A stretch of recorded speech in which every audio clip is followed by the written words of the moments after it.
ഓം അമൃതേശ്വര്यै നമ. വിധിക്കപ്പെട്ടവർ, നിശ്ചയിക്കപ്പെട്ടവർ, കൃപയ്ക്കർഹരായവർ അവർ മാത്രമാണ് അമ്മയുടെ സന്നിധിയിൽ വരുന്നത്.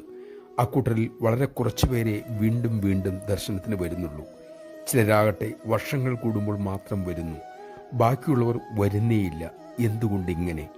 എല്ലാവരും സന്തോഷം മാത്രമാണ് തേടുന്നത്. ചിലർക്കത് ആഹാരത്തിൽ, ചിലർക്ക് സിനിമ, കളി തുടങ്ങിയ ഉപാധികളിൽ, ചിലർക്കാകട്ടെ സൂര്യോദയം, അസ്തമയം പോലുള്ള പ്രകൃതി സൗന്ദര്യങ്ങളിൽ. കുറേ കൂടി ഉയർന്നവർ തേടുന്ന സന്തോഷം വളരെ സൂക്ഷ്മമാണ്.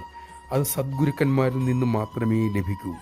ചിന്തിച്ചു നോക്കൂ, ഏതാനും സെക്കൻഡുകൾ മാത്രം ലഭിക്കുന്ന അമ്മയുടെ ഒരു ആശേഷം, ഒരു ചിരി, ഒരു നോട്ടം, ഇതിനു വേണ്ടിയല്ലേ നാം അടക്കമുള്ളവർ വീണ്ടും വീണ്ടും ആ സന്നിധിയിൽ ചെല്ലുന്നത്?